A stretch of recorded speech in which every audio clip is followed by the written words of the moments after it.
ఓం శ్రీ మాత్రే నమః. అందరికీ నమస్కారం అండి. ఈరోజు మన ఛానల్లో 2026 సంవత్సరంలో ఎన్ని గ్రహణాలు సంభవించనున్నాయో, వాటిలో సూర్యగ్రహణాలు, చంద్రగ్రహణాలు ఎన్నెన్నో, అలాగే అవి ఏ ఏ తేదీల్లో ఏర్పడనున్నాయో, ఇవి భారతదేశంలో కనిపిస్తాయా లేదా అని, గర్భిణీ స్త్రీలు నియమాలు పాటించాలా వద్దా అనే విషయాల గురించిన పూర్తి వివరాలు ఈరోజు మనం ఈ వీడియో ద్వారా తెలుసుకుందాం. ఎక్కడా స్కిప్ చేయకుండా పూర్తి వీడియో చూస్తారని ఆశిస్తున్నాను. అంతకంటే ముందుగా ఇంతవరకు నా ఛానల్ని సబ్స్క్రైబ్ చేసుకున్న వాళ్ళు ఉంటే సబ్స్క్రైబ్ బటన్ని ప్రెస్ చేసి పక్కనే ఉన్న బెల్ ఐకాన్ని ప్రెస్ చేసి ఆల్ అనే ఆప్షన్ ప్రెస్ చేశారంటే నేను పెట్టే ప్రతి వీడియో మీరు నోటిఫికేషన్ ద్వారా మొదటగా చూసేయవచ్చు. ముందుగా వీడియోలోకి వెళ్ళిపోదాం. వైదిక జ్యోతిష శాస్త్రంలో గ్రహణాలకు చాలా ప్రాముఖ్యత ఉంది. ఒక వ్యక్తి పుట్టిన కుండల్లో ఉన్న వివిధ గ్రహాలు జీవితంలోని వివిధ అంశాలపై శుభ లేదా అశుభ ప్రభావాలను చూపుతాయి. సూర్యుడు వ్యక్తి ఆత్మపై ప్రభావం చూపిస్తాడు. చంద్రుడు మాత్రం మనస్సుకు అధిపతిగా కనిపిస్తాడు. అందువల్ల వైదిక జ్యోతిష్య శాస్త్రంలో సూర్య చంద్రగ్రహణాలకు చాలా ప్రాముఖ్యత ఇస్తారు. సూర్యకాంతి భూమికి చేరకుండా చంద్రుడు పూర్తిగా కప్పబడినప్పుడు మనకు సంపూర్ణ సూర్యగ్రహణం ఏర్పడుతుంది. అలా కాకుండా సూర్యుడు భూమికి అడ్డుగా రాకుండా చంద్రుడు పాక్షికంగా అడ్డుకున్నప్పుడు మనకు పాక్షిక సూర్యగ్రహణం ఏర్పడుతుంది. ఈ సందర్భంగా సూర్యుడు పాక్షికంగా అస్పష్టంగా కనిపిస్తాడు. దీనిని పాక్షిక సూర్యగ్రహణం అంటారు. అదేవిధంగా భూమి చంద్రుడిని పూర్తిగా కప్పినప్పుడు సంపూర్ణ చంద్రగ్రహణం సంభవిస్తుంది. సంపూర్ణ చంద్రగ్రహణం సమయంలో చంద్రుడు సాధారణంగా ఎరుపు రంగులో ఉంటాడు. దీనిని బ్లడ్ మూన్ అని పిలుస్తారు. చంద్రునిలో కొంత భాగం మాత్రమే భూమి నీడలో మరుగున పడినప్పుడు పాక్షిక చంద్రగ్రహణం ఏర్పడుతుంది. ఈ 2026 సంవత్సరంలో ఎన్ని గ్రహణాలు ఏర్పడనున్నాయి, అందులో సూర్యగ్రహణాలు ఎన్నో, చంద్రగ్రహణాలు ఎన్నో ఇప్పుడు తెలుసుకుందాం. 2026 సంవత్సరంలో 2 సూర్యగ్రహణాలు, 2 చంద్రగ్రహణాలు ఏర్పడనున్నాయి. ముందుగా సూర్యగ్రహణాల గురించి తెలుసుకుందాం. ఈ సంవత్సరం మొదటి సూర్యగ్రహణం అనేది 2026 సంవత్సరం ఫిబ్రవరి 17 మంగళవారం మాఘ బహుళ అమావాస్య రోజు సంభవించనుంది. ఇది మన భారత కాలమానం ప్రకారం మధ్యాహ్నం 3:26 జరగనుందండి. కానీ ఈ సూర్యగ్రహణం అనేది మన భారతదేశంలో కనిపించదు, అంటే సూతకాలం కూడా వర్తించదు. మరి మొదటి సూర్యగ్రహణం అనేది ఏ దేశాల్లో కనిపిస్తుందో తెలుసుకుందాం. Zimbabwe, south Africa, Zambia, Mozambique, Tanzania వంటి ఆఫ్రికా దేశాలతో పాటు మారిషస్, అంటార్కిటికా, దక్షిణ అమెరికాలో ఈ సూర్యగ్రహణం అనేది కనిపిస్తుందండి.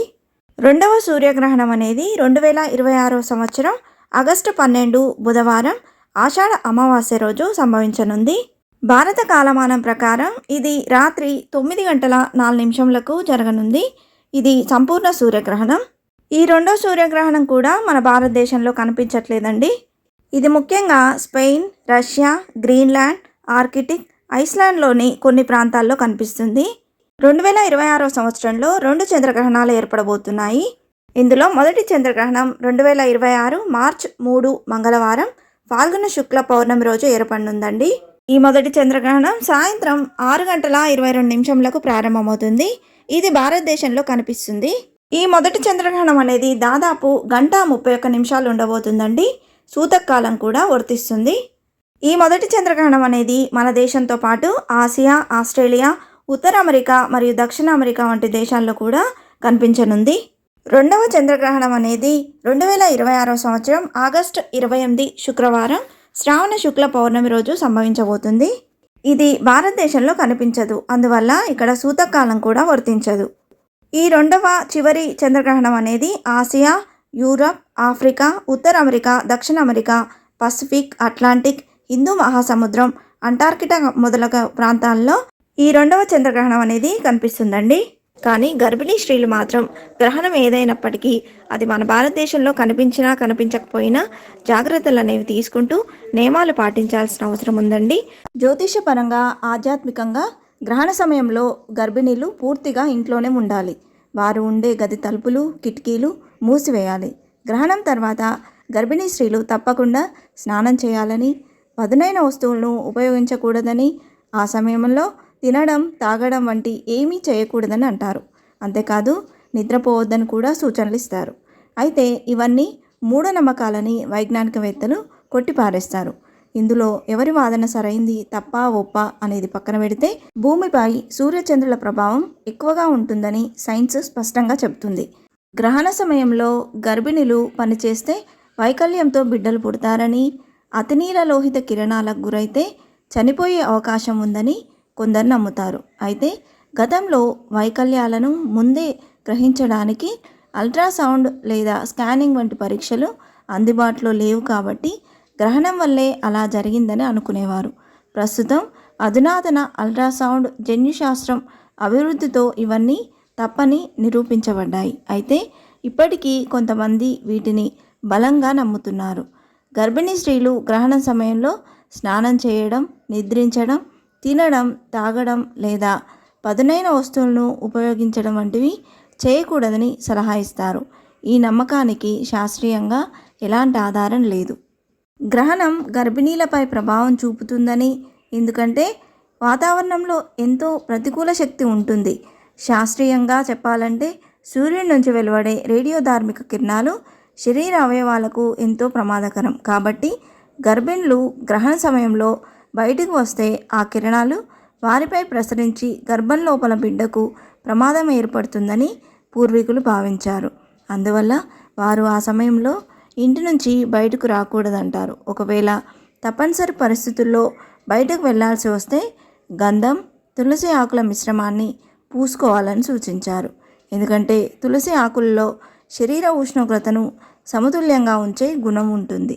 గ్రహణం సమయంలో గర్భిణులు నిద్రపోకూడదని జ్యోతిష్య నిపుణులు చెబుతున్నారు. వారు ఈ సమయంలో నిద్రపోతే అది నేరుగా శిశువు యొక్క మానసిక ఆరోగ్యంపై ప్రభావం చూపుతుందని అంటారు. ఈ టైంలో వీలైతే గర్భిణులు భగవన్నామ స్మరణ చేయడం వల్ల మేలు జరుగుతుందని సూచించారు. గ్రహణం యొక్క ప్రతికూల ప్రభావాలను నివారించడానికి గ్రహణాలకు ముందు, ఆ తర్వాత స్నానం చేయడం చాలా అవసరం. గర్భిణీ స్త్రీలు కంకణాలు, పిన్నులు, సేఫ్టీ పిన్స్ మొదలైన వాటితో సహా ఎలాంటి లోహపు ఆభరణాలను ధరించకూడదు. వీటితో పాటు గ్రహణ సమయంలో పండ్లు, కూరగాయలు కట్ చేయకూడదు. ఒకవేళ అలా చేస్తే పుట్టబోయే బిడ్డ గ్రహణ మొర్రితో పుట్టే అవకాశం ఉంటుంది. గ్రహణ సమయంలో బంగారు ఆభరణాలను ధరించడం, చీర పిన్నులు, హెయిర్ పిన్నులు, బిగుతు క్లిప్పులు పెట్టుకోవడం మానుకోవాలి. గ్రహణ సమయంలో గర్భిణీ స్త్రీలు ఖచ్చితంగా ఈ నియమాలు పాటించి జాగ్రత్తలు తీసుకోవాలి. ఇవే అండి ఈ 2026 సంవత్సరంలో ఏర్పడినటువంటి గ్రహణాల గురించి, పట్టు విడుపు సమయాలు, సూతక నియమాలు వర్తించిందా లేదా అని, అలాగే గర్భిణులు పాటించాల్సిన నియమాలు ఏమిటో పూర్తిగా తెలియజేశానని అనుకుంటున్నాను. ఇంతే ఫ్రెండ్స్, ఈ వీడియో మీకు నచ్చిందని ఆశిస్తున్నాను. ఇలాంటి ఇంట్రెస్టింగ్ వీడియోస్ కోసం please subscribe my channel and press the bell icon. అలాగే లైక్ చేయండి, షేర్ చేయండి. మీకు ఏమైనా సందేహం ఉంటే నా కమెంట్ బాక్స్లో పోస్ట్ చేయండి. మరొక మంచి వీడియోతో మేము ముందుకు వస్తాను. అంతవరకు సెలవు. సర్వేజన సుఖినో భవంతు. స్వస్తి.